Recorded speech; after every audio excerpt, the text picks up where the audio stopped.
혁명의 탄생 4장 혁명의 파수꾼 1791년 4월 2일 국민의회의 유명인사 미라보 사망 5월 로베스피에르 민중과 유리되어 타락한 재헌의회 의원들을 비판한다. 그는 라메트, 바르나브, 디포르의 삼두파와 대립해 자코벤 클럽에서 그들 세력을 배제하려 노력한다. 파리 민중들 사이에서 로베스피에르의 인기가 점점 높아진다. 6월 20일에서 21일 루이 16세 일가가 국외 탈출을 도모하나 바렌에서 체포되다.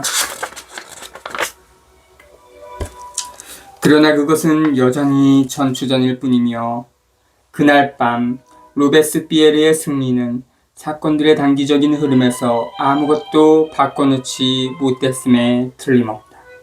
미라보가 자신의 친구에게 로베스피에르가 내 인기를 떨어뜨리지는 못할 것이라고 한 말 속에는 어느 정도 허세가 섞여 있었지만 그럼에도 불구하고 미라보의 위신은 많은 부분 손상되지 않고 유지됐으며 재헌의회에서는 더욱 그러했다. 1791년 4월 1일 미라보가 죽었을 때 그의 죽음은 전 국가적인 슬픔이 됐다. 그러나 동시에 파리의 혁명 94쪽 128쪽은 이에 대해 다음과 같이 썼다. 의회는 아마도 제1의 웅변가를 이뤘다. 하지만 미라보씨는 의회의 소수의 애국파들과 같은 대열에 있지 않았다. 로베스피에르 같은 의원이 남아있는 한 프랑스인들은 국가에 대해 희망을 잃지 않을 것이다. 미라보가 죽자 궁정은 그를 대신할 인물을 찾는다. 미라보의 뒤를 잇는 것은 비밀 자문이자 은밀한 정보 제공자이며 비밀 자금 배포자인 삼두파, 특히 알렉상드르 드 라메트였다. 일화에 따르면 바르나브는 바렌에서 돌아오는 길에 마리 앙투아네트의 유혹을 받고 자신의 정치적 행보로부터 돌아섰다. 사실 이러한 변절은 오래전에 시작되었고 4월에는 이미 분명해졌다. 로베스피에르가 어떤 방식으로 정보를 얻었는지는 알 수 없지만 그가 이에 대해 상당히 많이 알고 있었거나 적어도 삼두파의 행동에서 수상한 점을 간파했다는 것은 거의 의심의 여지가 없다.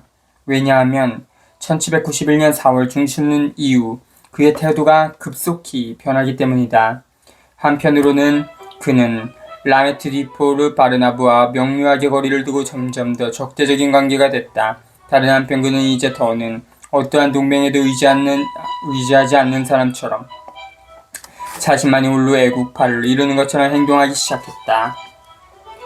그때까지 그는 몇 달 동안 재헌의회와 자코벤 클럽에서 수많은 발언을 계속했다.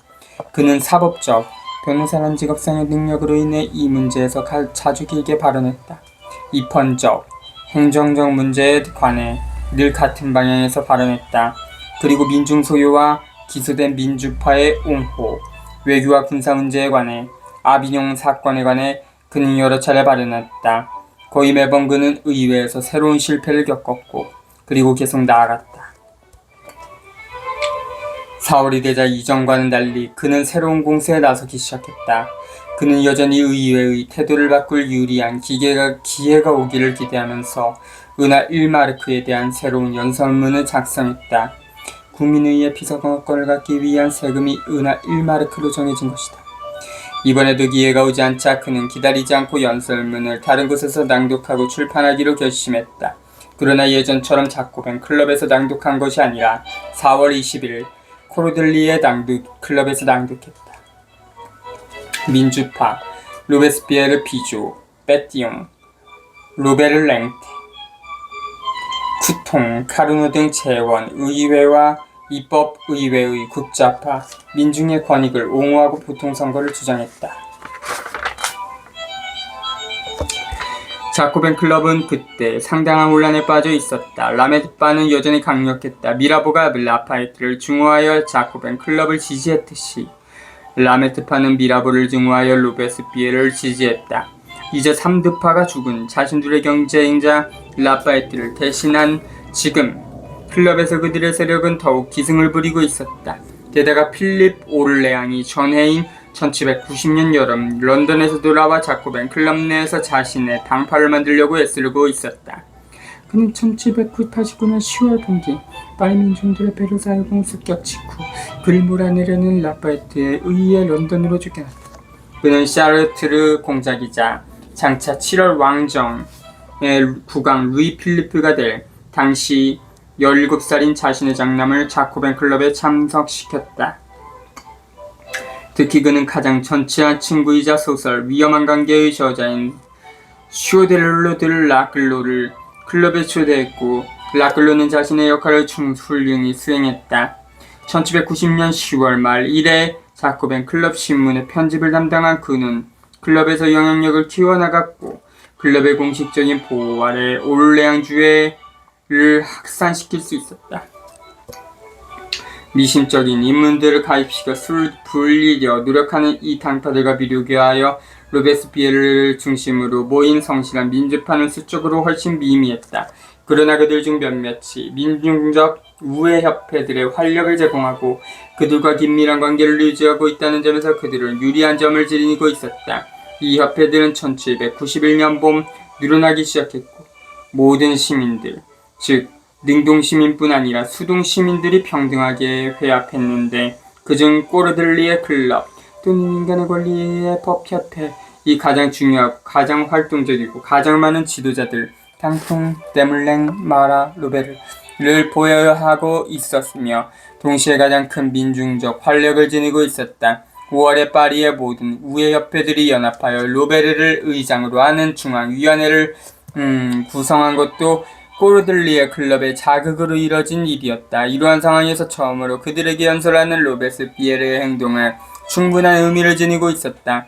그의 연설은 수동 시민들로 하여금 자신들의 대의를 위하여 행동을 더욱 강하게 하는 것이자 민중들과의 관계를 더욱 긴밀히 함으로써 라메트파와 올레앙파가 우파와 맺고 있는 여러 타협에 맞서는 것이었다.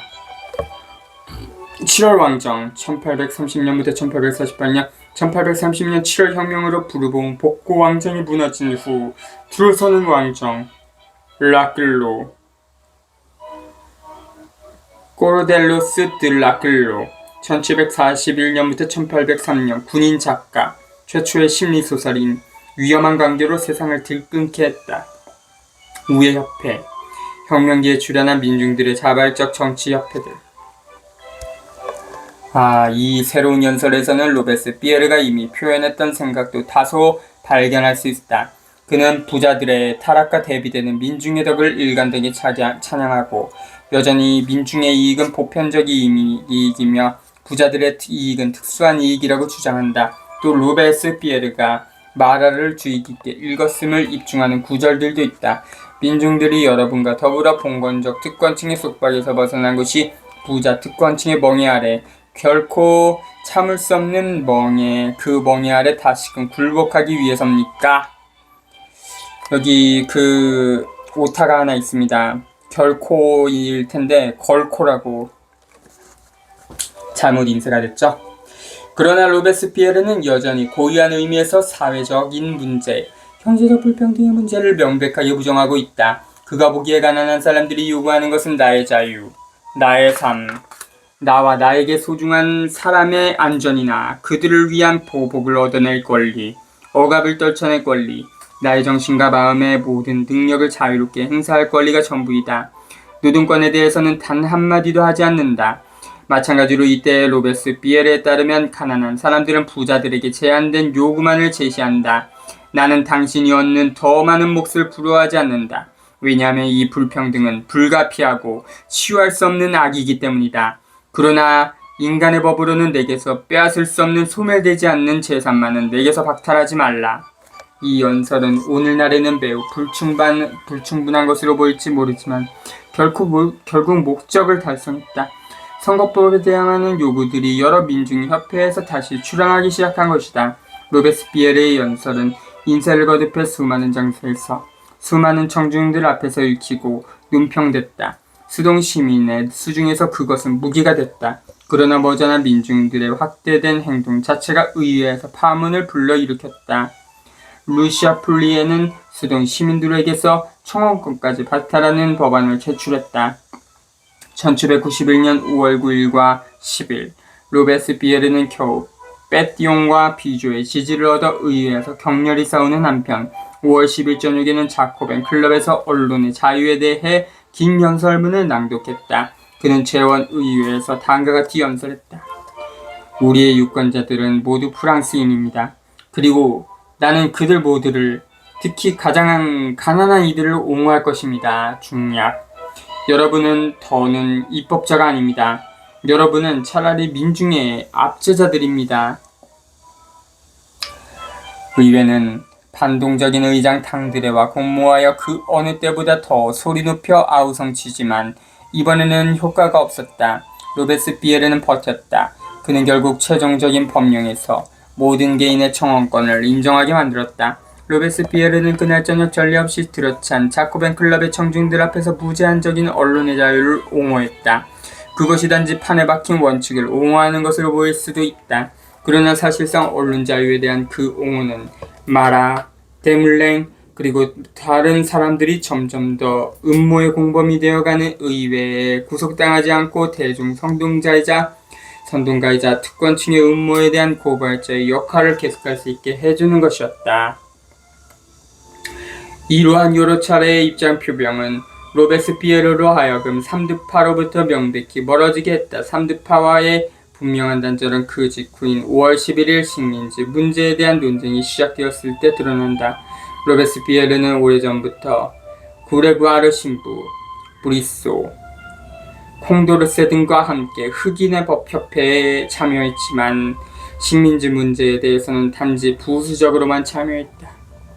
당들의 안토니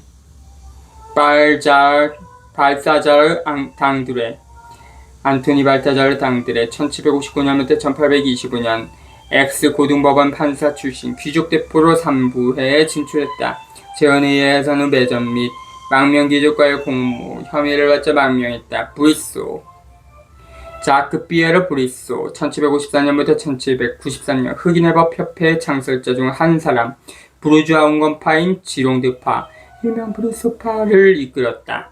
흑인의 법협회 소사이어티 드 아미스드 노이어스 1788년 2월 19일 창설되어 노예무역과 노예제 폐지 운동을 주도한 단체. 이제 그는 삼두파의 노골적인 개입 앞에서 근본적으로 파고든다. 라메트와 같은 자들, 사업을 등한시하지 않았던 특권층은 자신이 투자한 자본으로 서인도 제도의 백인 식민자들의 이익과 결합되어 있었다. 그들은 직접 개입하는 대신 바르나브를 연단으로 올려보냈다. 흑인의 법협회가 백인의 자유로운 물라또, 당시 유색인 호메드 컬러라는 용어는 흑인이 아니라 오직 물라또, 흑백 혼혈인에게만 적용됐다. 사이의 즉각적인 시민적 평등, 노예무역의 폐지, 그리고 노예제의 점진적인 폐지, 단지 부차적인 것이었다. 와 같은 자신의 계획을 성취하고자 한 것은 바로 이 순간이었다. 바르나브는 5월 11일 그들에게 대항하여 의회가 미리 백인 식민자들의 공식적인 요구를 접수하지 않고서는 유색인들의 정치적 지위에 대하여 어떠한 개혁도 시행하지 않는다는 동의안을 지지했다. 짝피에르 브리소, 언론인이자 입법의회 국민공예 의원, 흑인 문제에 관심을 갖고 흑인의 법협회를 창설했다. 지롱드파의 중심 인물로서 외국과의 전쟁을 주장하고 왕정 폐지의 유보적인 입장을 취해 로베스피에르와 대립했다. 그레구아르와 랑쥐네에 이어 5월 12일 로베스피에르가 공격에 가담했다. 랑쥐네, 장데니스 랑쥐네 1754년부터 1827년 블루타니 클럽의 창설자 중 한 사람, 여러 개혁에 참여했으며 국민공예에서는 지롱드파에 가담했다. 나는 먼저 개인적인 이익, 욕망, 그리고 특정 계급 시민들의 이해관계, 탐욕, 오만과 이러한 종류의 거래를 하는 것이 과연 입법자들의 정책인지 국민의회에 묻는 바입니다. 나는 한 당파의 위협에 의해 사람들의 권리, 정의, 그리고 인류를 부정하게 이용하도록 결정하는 것이 정치인지를 묻는 바입니다. 여러분은 유색인들의 권리를 거부하고 그들의 적들에게 돌려보냅니다. 그것은 프랑스에서 제3신분에게 귀족과 성직자 두 신분의 대표를 합한 것과 동일한 수의 대표를 허락할 것인지가 문제가 되었을 때 총직자 절반, 귀족 절반으로 이루어진 회의를 열어 평민의 권리에 관한 견해를 정부에 제시하게 한 것과 같은 것입니다. 1788년 11월 국왕이 소집한 병사회 어셈블드 나타블레스는 제3신분 대표 수의 배가에 반대했다.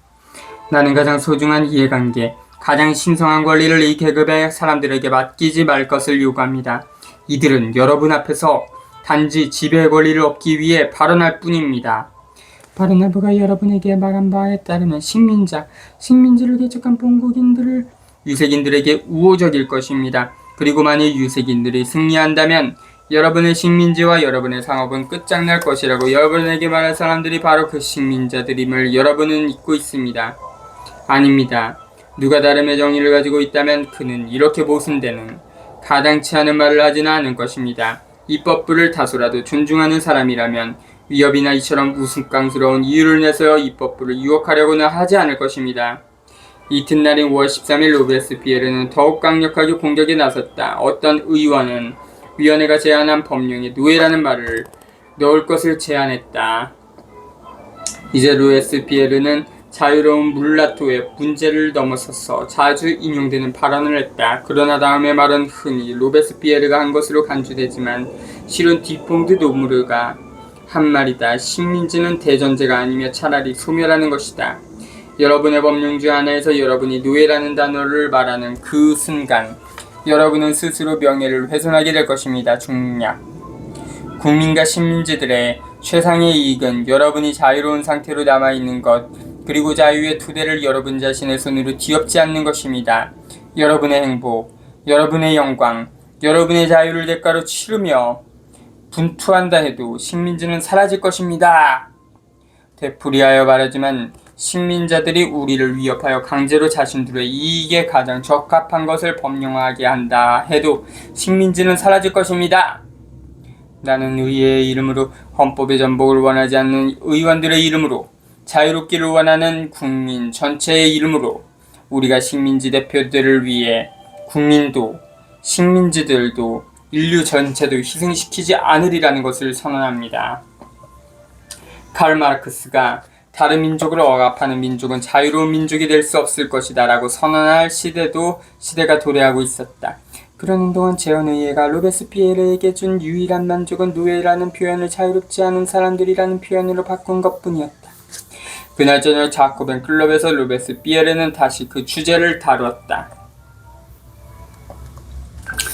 디퐁드 노무르